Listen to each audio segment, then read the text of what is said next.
ইউনজে যখন জুনকে মেয়ের রূপে দেখে তখন সে খুবই অবাক হয়ে যায়। প্রথমে তার বিশ্বাসই হয় না যে জুন সত্যিই মেয়ে হয়ে গেছে। হঠাৎ মিনিউ ঘুম থেকে উঠে যায়। ইউনজে তাড়াতাড়ি জুনকে কম্বল দিয়ে ঢেকে দেয় যাতে মিনিউ তাকে না দেখে ফেলে। সে ঘুমানোর ভান করে। মিনিউ যখন ওয়াশরুমে যায় তখন ইউনজে তাড়াতাড়ি জুনকে তুলতে শুরু করে, কিন্তু জুমের তখন প্রচণ্ড জ্বর। তাই ইউনজে তাকে কম্বল দিয়ে মুড়িয়ে নিয়ে যাওয়ার চেষ্টা করে, কিন্তু এর মধ্যে মিনিউ ওয়াশরুম থেকে ফিরে আসে। জুনকে যাতে না দেখে তাই ইউনজে মিনিউর মাথায় নিজের মাথা এত জোরে ঠুকে দেয় যে মিনিউ সেখানেই অজ্ঞান হয়ে যায়। ইউনজে তখন জুনকে হাসপাতালে নিয়ে যায়। ডাক্তার জুনকে পরীক্ষা করে বলেন সে একদম ঠিক আছে, সবকিছু স্বাভাবিক। এর মধ্যে জুনের জ্ঞান ফিরে আসে।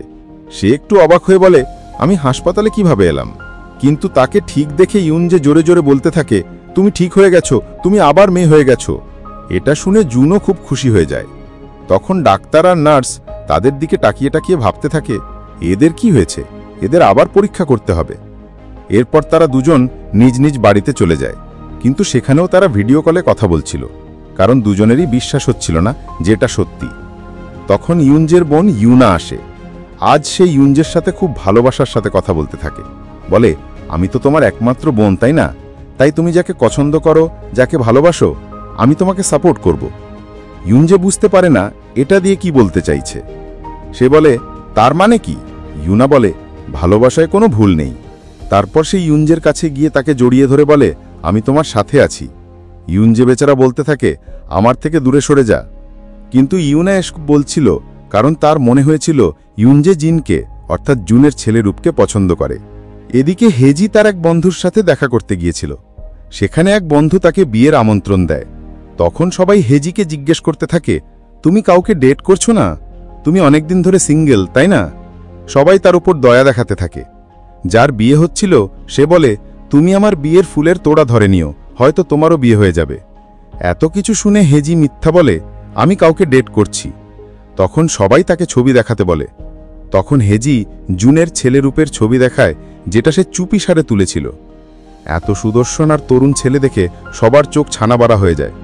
তারা বলে, তোমার সাথে তার কোনো ছবি নেই? কারণ তারা বিশ্বাস করতে পারছিল না। তারা হেজিকে বলে, এক্ষুনি তাকে ভিডিও কল করো। হেজি জুনকে মেসেজ করে। জুন তখন কল করে, কিন্তু হেজি জানতো না যে জুন এখন মেয়ে হয়ে গেছে। জুন খুশি হয়ে বলতে থাকে, আমি আবার মেয়ে হয়ে গেছি, আমি সবে টয়লেট থেকে এসেছি, আমি খুব আবেগপ্রবণ হয়ে পড়েছি। আমার সাথে থাকতে তোমার কষ্ট হয়েছে, তাই না? কিন্তু আমি তোমাকে খুব ভালোবাসি। এরপর সে ফোন কেটে দেয়। বেচারি হেজি সবার সামনে ঠাট্টা হয়ে যায়। পরের দিন জুন ঘুম থেকে উঠেই আয়নায় নিজেকে দেখে সে এখনো মেয়ে। এটা দেখে সে খুব খুশি হয়। গোসল করার সময় ইউনজের ফোন আসে। সে ফোন ধরতে পারে না, তাই ছবি তুলে পাঠায়, লিখে, আমি এখন কল করতে পারছি না, গোসল করছি। তখন ইউনজের উপর দিয়ে একটা গাড়ি পানি ছিটিয়ে চলে যায়, কিন্তু সে মোটেও রাগ করে না, বরং খুশি হয়, কারণ তার গার্লফ্রেন্ড ফিরে এসেছে। সে ভগবানকে ধন্যবাদ দেয়। জুন গোসল করে ফিরলে হেজি তাকে পরীক্ষা করতে থাকে, তুই সত্যিই মেয়ে হয়ে গেছিস, তাই না? কারণ তারও বিশ্বাস হচ্ছিল না। হেজি বলে, তুই কি ছেড়ে হওয়ার দিনগুলো মিস করিস না? জুন বলে, হ্যাঁ, আমার সেই দিনগুলো ভালো মনে আছে, যখন তুই আমাকে তোর চোখ দিয়ে গিলছিলি, তাকিয়েছিলি। হেজি বলে, আমি কখন এমন করেছি? এরপর তাড়াতাড়ি সেখান থেকে চলে যায়। এরপর আমরা ইয়ংশুককে দেখি, যে ইউনজের পুরানো বন্ধু। ইউনজে তাকে সুদর্শন বলে তার বস হেমির সাথে মিলিয়েছিল। ইয়ংশুক প্রকৃতিতে খুব ভালো, সবাইকে সাহায্য করত। সে একজন মহিলাকে সাহায্য করতে শুরু করে। মহিলাটি বলেন, তোমার এখান থেকে চলে যাওয়া উচিত। কবে যাবে? তুমি প্রতিবার বলো এটা তোমার শেষ বছর। ইয়ংশুক খেতে বসে। তখন হেমির ফোন আসে। সে হেমিকে সেখানে ডেকে নেয়। তারা একসাথে খেতে শুরু করে। হেমি তাকে পানীয় দিতে চাকে, কিন্তু ইয়ংশুক পান করে না। সে পানির বোতল নিয়ে বলে, অ্যালকোহল আমার পড়াশোনায় ব্যাঘাত ঘটায়। সে গত 8 বছর ধরে সিভিল সার্ভিস পরীক্ষার প্রস্তুতি নিচ্ছিল এবং এবার পাশ করার ব্যাপারে আত্মবিশ্বাসী ছিল। হেমি বলে, আমার তোমার উপর ঈর্ষা হচ্ছে। তোমার আত্মবিশ্বাস আছে, দুঃখতা আছে, আমার কাছে কি আছে? আমি কিছুর জন্য পরিশ্রম করিনি, সবকিছু আমি সহজে পেয়ে গেছি। ইয়ংশুক বলে, শুধু পান করো না, খাওয়াও খাও। সে হেমিকে খাবার দেয়। হেমি জিজ্ঞেস করে, তুমি কি সব মেয়েদের সাথে এমন করো? ইয়ংশুক বলে, না, তুমি আমার ব্লাইন্ড ডেট ছিলে, তাই তুমি আলাদা।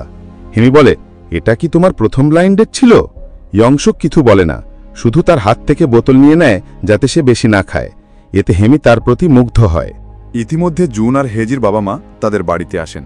তাদের মা রেগে যান, বলেন বাড়ির কি অবস্থা করে রেখেছিস, ফ্রিজ দেখ, দুজনের খাবারের জন্য এত কিছু ভরা, সব নষ্ট হয়ে গেছে।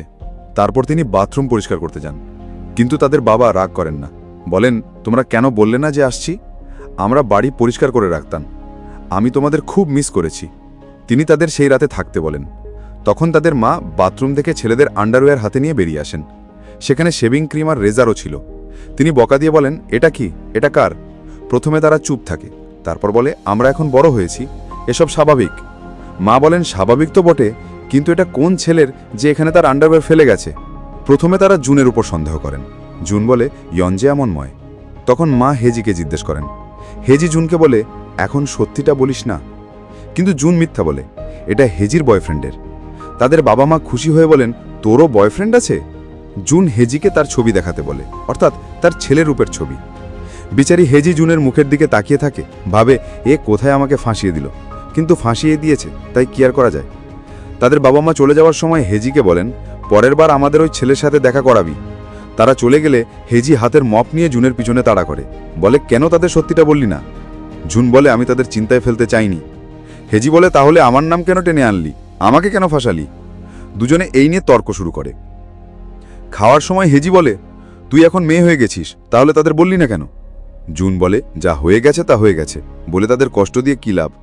সে আরও বলে আমি একবার মাকে এই নিয়ে কাঁদতে দেখেছিলাম, মা বলেছিলেন আমার মেয়েদের বদলে আমারই এমন হওয়া উচিত ছিল, তাই আমি তাদের কিছু বলতে চাইনি। জুন ইউরিকে এই সুখবর দিতে যায়। তারা দুজনে তাদের পুরানো মজার নাচ শুরু করে। পরের দিন ইয়ঞ্জে আর মিনিউকে দেখা যায়। তাদের ক্যাফেতে কোনো কাস্টমার আসতো না, তাই তাদের কাছে ফালতু চিন্তা করা ছাড়া কিছু ছিল না। মিনিউ হেমিকে দেখে বলে নিজের ক্যাফে ছেড়ে অন্য ক্যাফেতে কেন যায়, এর কত টাকা আছে? এটা কি ডিভোর্সি যার কাছে অনেক অ্যালিগমানি আছে, নাকি এই বিল্ডিংয়ের মালিকের মেয়ে? এটা ইয়ঞ্জে জানতো, কিন্তু মিনিউকে বলেনি, কারণ সে চায়নি মিনিউ টাকার লোভে হেমির পিছনে লাগুক। তখন জুনের মেসেজ আসে, আমি ডিম রান্না করছি, ভয় লাগছে যদি আবার ডাবল হলুদের ডিম হয়।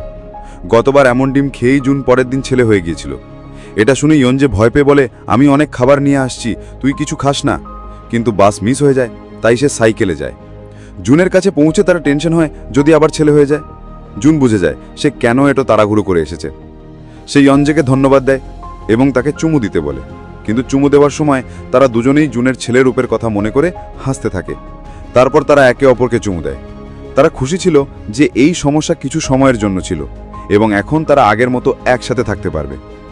পরের দিন জুন কলেজে আসে।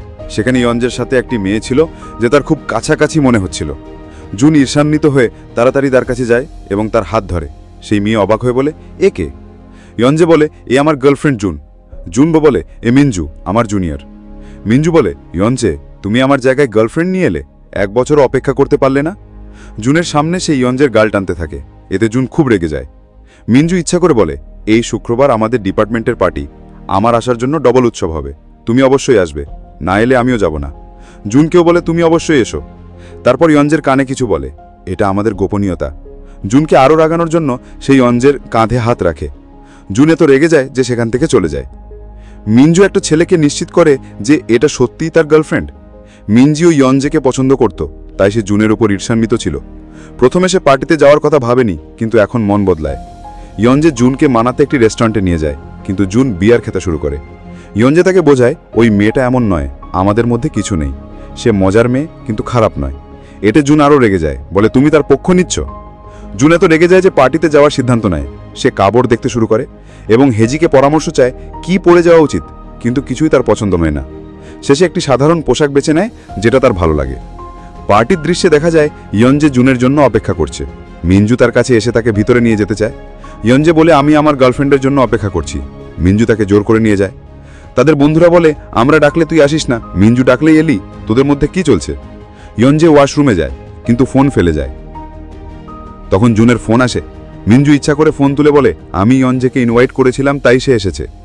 সবাই জুন আর ইয়ঞ্জের সম্পর্ক নিয়ে কথা বলতে থাকে, কিন্তু তখন জুন আমার ছেলে হয়ে গেছে। এতে সে খুব রেগে যায়, ভাবে শেষ মুহূর্তে এটা কি হলো। হেজিও অবাক হয়, আবার ছেলে হয়ে গেল কেন? এটা তার জন্য আরেকটা টেনশন। কিন্তু জুনের বেশি চিন্তা ছিল যে ইয়ঞ্জে সেই মেয়েটার সাথে পার্টিতে আছে। সে চুপচাপ বসে থাকতে পারে না, তাই মিনিউকে ফোন করে পার্টিতে যাওয়ার ব্যবস্থা করে। ইয়ঞ্জে চিন্তিত ছিল জুন এতক্ষণও এলো না কেন। সে ফোন করে, কিন্তু জুন ফোন তুলছে না। মেসেজ করতে গেলে মিঞ্জু তার ফোন কেড়ে নিয়ে পান করতে বলে। কিছুক্ষণ পর জুন ছেলে হয়ে পার্টিতে পৌঁছায়। সে এত সুদর্শন লাগছিল যে মেয়েরা তাকে দেখে পাগল হয়ে যাচ্ছিল। ইয়ঞ্জে তখন এত মাতাল ছিল যে তার কিছু হুঁশ ছিল না। সে পাগলের মতো নাচছিল। মিঞ্জু তার গালে হাত দিচ্ছিল। হঠাৎ জুন এসে তার হাত ধরে ফেলে। মিঞ্জু জিজ্ঞেস করে, তুমি কে, আমার হাত ধরেছ কেন? জুনের কাছে কোনো উত্তর ছিল না, তাই সে হাত ছেড়ে দেয়। তখন সে ইয়ঞ্জেকে দেখে। তার অবস্থা খুব খারাপ। সে সব সামলাতে শুরু করে, বলে আমি আবার ছেলে হয়ে গেছি। কিন্তু ইয়ঞ্জে মাতাল ছিল, তাই কিছু বুঝতে পারছিল না, বরং জুনকে তার সাথে নাচতে বলে। জুন তাকে জোর করে বাড়ি নিয়ে যায়। ইয়ঞ্জের বাবা মা ভয় পেয়ে যান, এর কি হয়েছে? ইয়ঞ্জে মাতাল অবস্থায় উল্টোপাল্টা কথা বলছিল। জুন তাকে সোফায় শুয়ে দেয়, কিন্তু ইয়ঞ্জে হঠাৎ উঠে বলে, আমি মহাকাশে চলে এসেছি। সে উঠতে শুরু করে। তার বাবা মার লজ্জা লাগছিল, এ কি করছে। তার বোন ইউনা তার ভিডিও তুলতে শুরু করে, বলে কাল তাকে দেখাবো। ইয়ঞ্জের ব্যবহার দেখে তার মা তাকে মারতে শুরু করেন। ইয়ঞ্জে তাদের বকা দিতে থাকে, ছোটবেলা থেকে মায়ের এই বাটিকার চুল। তার বাবা তাকে বোঝাতে চান, কিন্তু সে তাকেও ফেলে দেয়। তখন জুন তাকে ঘরে নিয়ে যায়, কিন্তু ইয়ঞ্জে মায়ের কাপড়ে বমি করে দেয়। পরের দিন ইয়ঞ্জের জুম ভাঙে। তার মাথা ব্যথা করছিল। তার বাবা তাকে ঘুরে দেখছিলেন। তারা তাকে তাড়াতাড়ি বাইরে আসতে বলেন, কারণ তারা তার জন্য হ্যাংওভার স্যুপ বানিয়েছিলেন। তারা জিজ্ঞেস করেন, কাল রাতের কিছু মনে আছে? ইয়ঞ্জে ভাবতে থাকে কাল কি হয়েছিল, কিন্তু তার তেমন কিছু মনে নেই। শুধু জানতো যে সে পান করে এসেছে। তার বাবা মা বলেন, কাল তোর মা ঠিকমতো ঘুমাতে পারেনি, সকালে প্রার্থনা করতে গেছেন। ইয়ঞ্জে বলে, মা ফিরলে আমি মাফ চেয়ে নেব। তার বাবার মনে হয় হয়তো তার ব্রেকআপ হয়ে গেছে, তাই এমন তামাশা করেছে। তিনি জিজ্ঞেস করেন, তুই কি কোনো সমস্যায় আছিস? কিছু হয়েছে? তোর গার্লফ্রেন্ড ঠিক আছে তো? ইয়ঞ্জে মিথ্যে বলে, আমার কোনো গার্লফ্রেন্ড নেই। তার বাবা চলে যাওয়ার সময় বলেন, তোর বন্ধুর কাছে মাফ চেয়ে নিস, তুই মাতাল করে সে কষ্ট পেয়েছে। সে তোর বমি পরিষ্কার করেছে, তোর কাপড় খুলে তোকে পরিষ্কার করেছে। এটা শুনে ইয়ঞ্জে অবাক হয়ে বলে, আমার কাপড় খুলেছে? সে টেনশনে পড়ে যায়, এটা কি হয়ে গেল। ইতিমধ্যে হেজিকে দেখা যায় সে কোথাও যাচ্ছিল। তার বন্ধু তাকে বলে, তোর সম্পর্কে গুজব ছড়িয়েছে যে তুই একজন স্ক্যামারকে ডেট করছিস।